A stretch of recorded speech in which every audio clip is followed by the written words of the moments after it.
If you've played old school Runescape before, you may know that the vast majority of the NPCs you meet are fans of consuming alcohol. Across every region, you can find several establishments built for the sole purpose of serving alcohol to its citizens called bars. And I'm here to find the best bar in all of Gielinor. Today we're going to explore the bars in the Mauritania region, in which we have 5 to visit. But what are the qualifications that make a great bar? I've broken it down into a simple scoring system based on a few key aspects. We'll start with addressing the location of the bar, as nobody wants to go too far out of the way just to get a drink. Then we'll assess the general design and layout of the building, as that can play a big role in comfort and enjoyment. Lastly, we'll go over the menu options being served, as a large menu gives the patrons more options to enjoy. With all that being said, let's get into it. Starting south of the town square in the small town of Canyphis, we have the first bar on our list, the Hair of the Dog. Canyphis is the first town you come across after you enter Mauritania. And once you enter, you're greeted with Barker's Haberdashery, Rufus's Meat Emporium, the Bank of Runescape, and of course, the local bar. Technically, the people in town are actually werewolves, which may seem problematic, but as long as you're not aggressive to them, they tend to keep to themselves. Overall, this location is quite nice, with quite a bit of amenities for tourists to enjoy, which gives the Hair of the Dog a 5 out of 5 for location, as although this bar isn't in any major city, it is widely accessible to anybody in the area, and it is along the only path in and out of the region. Moving on to the design and layout of this bar, I don't really see much here to complain about, to be honest. Starting off with the interior, we have a fitting maroon and neutral brown color scheme with either a dirt floor or a very dirty floor. It's kinda hard to know for sure. In the center of the main seating area, you can find 4 large wooden tables arranged in such a way that you have 2 larger tables with 4 stools surrounding them. On the western wall, there's another table with a single stool beside it, some extra beer kegs, and what appears to be a scuttle. Now, I don't happen to see any stoves or coal-burning heating units anywhere in this bar, but perhaps they're storing something other than coal in this particular scuttle, or maybe it's just there for decoration. Shifting to the eastern side of the main room, we have our final table and a whopping 7 chairs surrounding it, with a potentially suspicious stranger occupying just one of them, and the staircase leading to the second floor. Speaking of which, on the second floor, we see a few good things right off the bat. First of all, we have confirmation that the floor downstairs is definitely just very dirty, as we can see that same pebbled texturing up here. Second, we also see some really significant lodging, with 6 total beds in 5 separate bedrooms, which is an excellent addition. Just like the Dragon Inn in Gielinor, I do wish the red portion of the color palette made its way up to the second floor, but this is still great to see regardless. There's even a balcony on the northern side with a few wooden chairs for anybody that can use some fresh air. Zooming out to the exterior, it is a full wood construction built to similar spec as the rest of the buildings in the area, with the shuttered windows all around and a large flat roof that nearly looks as though it was designed to be jumped and ran across. It's certainly fitting for the area, although it doesn't seem like there's anything too extravagant or bold in the styling here, but maybe that's enough given the location. Overall, this bar has a really nice feel to it, from the cozy wood exterior to the subtle matching styling on the inside. The floors are a bit dirty, and I find the overall palette and design to be a little bit on the dreary side. For the Hair of the Dog, I'll be giving it a 4 out of 5 for design and layout, which is a great score. Finally, taking a look at the menu offerings here, well, I get a little bit confused. You see, when I initially saw the coal scuttle in the corner, I was really hoping that was going to be indicating there would be some sort of kitchen with a stove here, especially with all the meat hanging in the back room of the bar. Unfortunately, that is not the case, as this bar only offers 2 things, and only one of them is even worth any consideration in the first place. Firstly, we have the Moonlight Mead, which, unlike its name would suggest, is not actually a mead at all, but rather an ale, as it doesn't contain any honey. If you examine the drink, you'll recognize this is a foul-smelling brew. And upon consumption, you will further recognize that it tastes like something had just died in your mouth, which is definitely unfortunate to say the very least. Okay, this drink is a bit of a bust, but what about the other item that they serve? Can't be from Alfred Grimhand's bar crawl, as those aren't valid for review. I wonder what it could be. What is that? You have got to be kidding me. Well, apparently you can also pay Rorivar 50 coins for a pickled brain. This item has literally 0 purpose besides its use in the Creature of Fenkenstrain quest. It cannot be eaten, traded, and regardless of what Rorivar tries to tell you, this is absolutely not food and will not be counted for the menu score. That leaves us with a whopping 1 out of 5 for menu variety for the hair of the dog, and even that feels a bit generous if I'm being honest. Wrapping up with this small town tavern, I have to say this bar certainly puts on an excellent show compared to what it actually delivers for its customers. The location is great, and the styling is more than adequate for the area, but the menu is frankly horrifying. One interesting bit of trivia that you might have missed is that the hair of the dog is named after the English expression, hair of the dog that bit you, which references drinking alcohol the day after getting drunk in an effort to reduce the effects of being hungover. Beyond that, this bar gets a total score of 10 out of 15, which is surprisingly high, given the fact that I am now physically sick after just 1 drink. And seeing that pickled human brain in a jar right after certainly didn't do me any favors. Making our way directly east from Canifis, we find ourselves in the ghostly coastal town of Port Phasmatis, which is home to the aptly named local bar, the Green Ghost. This town is quite unique, as its population is entirely made up of ghosts, which require the Ghost Speak amulet to even communicate with them. Interestingly enough, this wasn't always the case, as back in the 4th Age, all the citizens that founded Port Phasmatis were all still human. Back then, they didn't understand the potential dangers of settling in Mauritania, which was ruled by Lord Draken, a vampire. Once he discovered their arrival on the shores of Mauritania, Draken plotted to invade the newly founded civilization. In an effort to defend the land they had claimed, the settlers turned to a powerful mage by the name of Necrovarus, who constructed the Ectofuntus, which was used to create a magical green barrier around the town to protect from unwanted guests. Miraculously, this convoluted plan actually worked in blocking the vampiric invasion, but not without any cost, as when the citizens would die of any cause within the walls of Port Phasmatis, they were unable to move on to the afterlife. This placed their eternal fate within the town walls as ghosts, a tragic sacrifice indeed. Nowadays, the ghosts still remain trapped within the town's walls, and demand visitors to pay tribute to the Ectofuntus upon entry.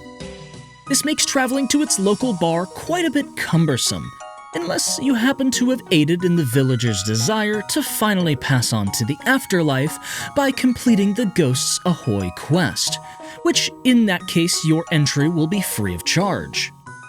But just like the cost of eternal imprisonment faced by the settlers of Port Phasmatis, entry still has a cost, which will dock this bar some points for location. Nearby, there is a bank and a general store, which is nice to see. Due to it having several docks for travel by water, but being pretty far out of the way of any larger cities and having requirements for entry into the town, I'll give this bar a 2 out of 5 for location. Taking a look at the visual design and aesthetics of this bar, we can clearly see that it is in an unfortunate state. The entire building is in ruin. Large sections of the walls have crumbled under their own weight, and the entire roof is in complete disrepair. There are 3 tables in the main seating area, 2 near the entrance, each with 1 broken chair and 1 intact chair beside. Along the southern wall, there is 1 more table, again with 1 broken chair and 1 intact chair. In the southwest corner of the building, there is a large empty room, occupied by the famous Robin Hood, who is allegedly wearing a pair of ranger boots, according to the wiki. However, to my knowledge, unless he has modified his pair of ranger boots, I've never seen a pair look quite like his. And that's even taking into account the older model of ranger boots, which looked more like forest green leather boots. Lastly, behind the bar there appears to be a trap door, which when opened reveals quite the intriguing surprise, as the Green Ghost's basement houses its own very small brewery, which is still maintained by materialists. Overall, the design and layout of this bar is, well, it's honestly pretty dreadful. But I will leave it with 1 point for the brewery hiding in the basement, as it can certainly come in handy if you are keen to brew your own ales. That leaves the Green Ghost Bar with a total score of 1 out of 5 for design and layout. As for menu options in this bar, once again we've managed to find another bar that does not serve anything at all. Well, that's not entirely true, as if you talk to materialists in the basement, he will sell ale yeast, provided you have 5 ecto tokens in exchange and a pot to put the yeast in. This isn't consumable on its own, but it is the main ingredient for making your own brews. And due to the uniqueness on display here with a bar that has a fully serviceable brewery available to the public, I believe that this gives the Green Ghost at least a 1 out of 5 for menu variety, as technically you can brew whatever beer you want here, as long as you have the ingredients, the know-how, and of course the time. Wrapping up with this ghostly portside bar, it really is a shame what has come of this place, and I'm curious on how much better it would have been in its younger years, when the population was still alive and well. I'm sure this bar was in significantly better condition, and I'm near certain their menu variety was better than it is now. With all that being said, the final score for the Green Ghost Bar is just a mere 4 out of 15. I can only really recommend anybody come here if they're interested in brewing something for themselves, as you don't really come by that opportunity very often here in Gielinor, at least for normal people like you and I. But if you are interested in paying a visit, don't forget to earn your 2 ecto tokens prior, if you haven't already earned your right to free entry. Moving southeast, we make our way to the dreary town of Sleep, where we can find the local bar, the Rat and Bat. Sleep has quite a bit of history behind it. Originally founded by Lady Fasani and a band of justiciars who rejected Saradomin after Lord Draken's fight for Hallowvale. In exchange for innocent troops and citizens as tithes and sacrifices to Luerniel, Draken allowed Fasani and her crew to keep the land they made their own. After this, they created a Zamorakian sisterhood, and their human followers started to volunteer to be tithed by the vampires in the surrounding area. Upon discovery and consumption of the Elixir of Everlasting, in an attempt to extend their lifespan to match their vampiric overlords, Fasani and the gang built an underground sanctuary due to their newfound youth. The cost of this potion, however, was tragic, as it introduced a disease known as the Sleeper Plague to its people. Allegedly, the plague was controlled by year 169, but a vampire by the name of Croy and his master Damien recreated the plague, continuing the hardships. Unable to control the second outbreak, a horrific entity, the Nightmare of Ashihama, broke into the sanctuary, who now feasts on the afflicted townsfolk this very day. Now, I don't know about you, but I am seriously uninterested in catching a plague that has decimated an entire town, nor am I keen on being feasted upon by a creature who looks only slightly better than your mother. The town is pretty close to the capital of Mauritania geographically, but the only proper access is to go through Versenhaza from the south and path through Meyerditch to get there. There is a rowboat nearby that takes you to Port Phasmatis, so at least there is another connection there. Otherwise, beyond a church and a bar, there really isn't much here in terms of amenities, and it's pretty far out of the way from any other major landmarks, which leaves the Rat and Bat with a score of 1 out of 5 for location. That single point due to its connection to Port Phasmatis alone. Shifting our attention to the design and layout of this bar, I'll actually start with the exterior this time. We can see that, like the other structures in this city, there is a very clear Victorian Gothic inspiration, with battlements surrounding the roof, and the whole structure is made out in the style of a miniature castle.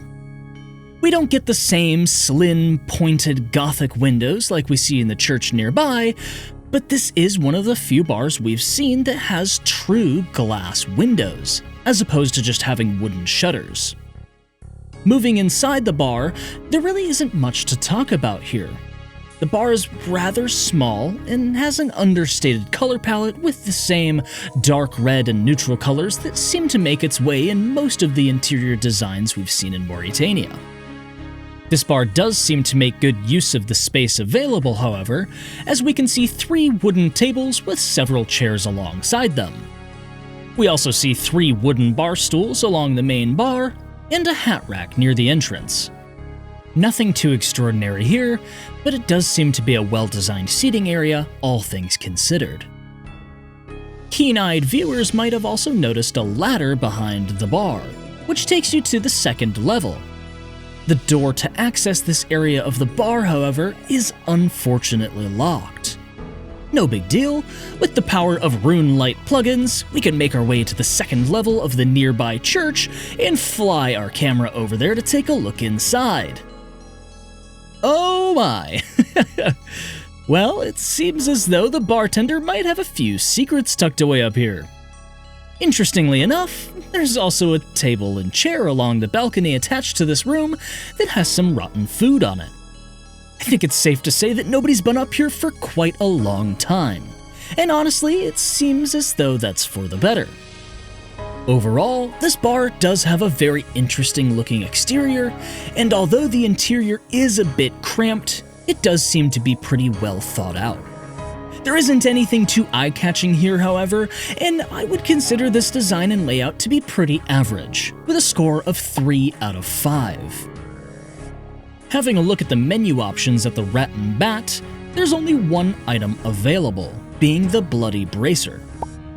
If you examine it, you'll notice that this is a coagulated concoction, which is a bit worrisome. However, upon consumption, you'll recognize a few things. First of all, you should recognize that the tincture tastes great, but you feel an evil within you stir, which is a bit ominous, but delicious nonetheless. Next, you'll see that you should have lost a few prayer points, or 4% plus 2 points. Finally, you'll notice that you gained 2 hit points. Not just recovered, but overhealed by plus 2 HP, which I find to be pretty unique.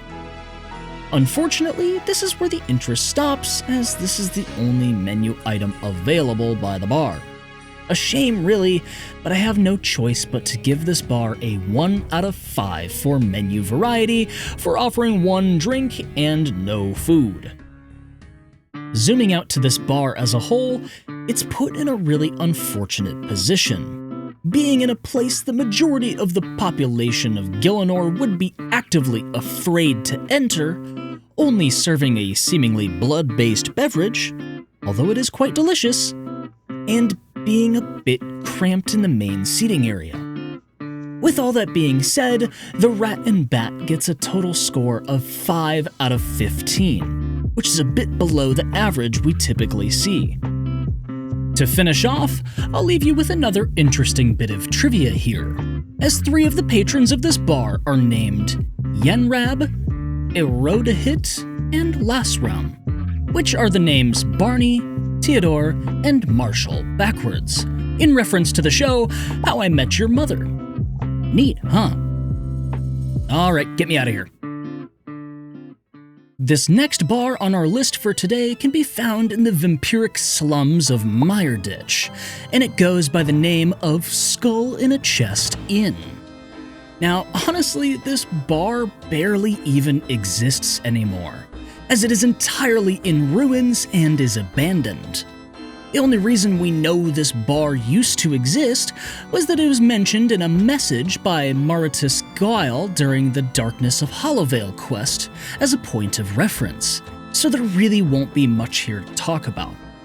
This bar doesn't even have a bar icon on the map, and it isn't even accessible to my knowledge. But even if it was, the sole fact that I couldn't figure out how to even get there is a perfect representation for a 0 out of 5 for location.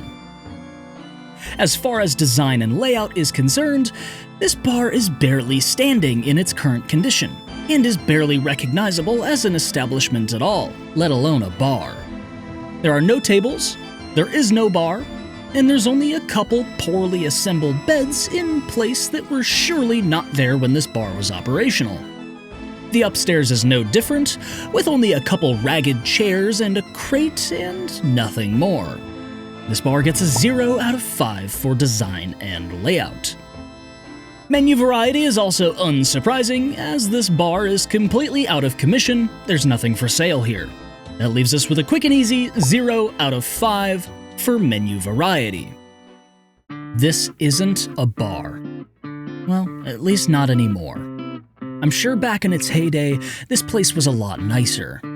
However, in this day and age, this is barely a relic of what it used to be, and is a faint memory by only those who are still alive today to tell the tale.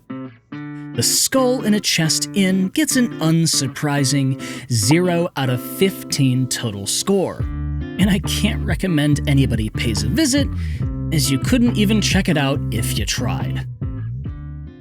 In the tall, looming city of Darkmire lies our final bar on today's list, the Crypt.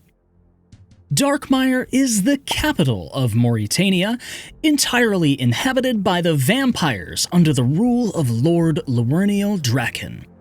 He founded this city after his invasion of Hollowvale, the former Saradominist kingdom that ruled the land now known as Mauritania. At some point during his reign, he delegated leadership to his siblings, Vaniscula and Rannis Draken, where they recently have been struggling to keep their citizens satiated with blood due to overpopulation. Various tactics have been used to try and get more blood for the vampires, including using werewolves to kidnap humans and causing the Sleeper Plague to resurge in the town of Sleep with the help of Damien and Croy. But tensions remain high for the vampires to this very day. The city has quite a few amenities, being the unique clothing shop called the Darkmire Seamstress, the Darkmire Meat Shop, and the Hallowed Sepulchre. Unfortunately, it's no easy task for anybody to just waltz in here, as if you're not a noble vampire, you won't be let in at best, or be captured to work in their concentration camp at worst.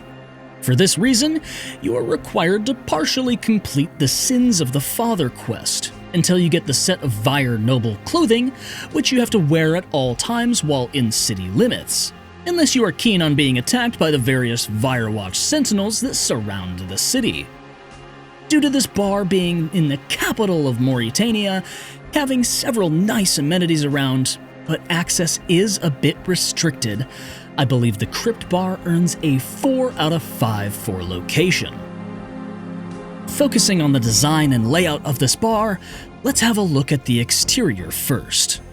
The whole city is of a dark Victorian Gothic style with various shades of greys, blacks, and vibrant blood red accents, and this bar is no exception. Tall, thin red windows surround the main walls with a wrought iron fence surrounding the lower roof.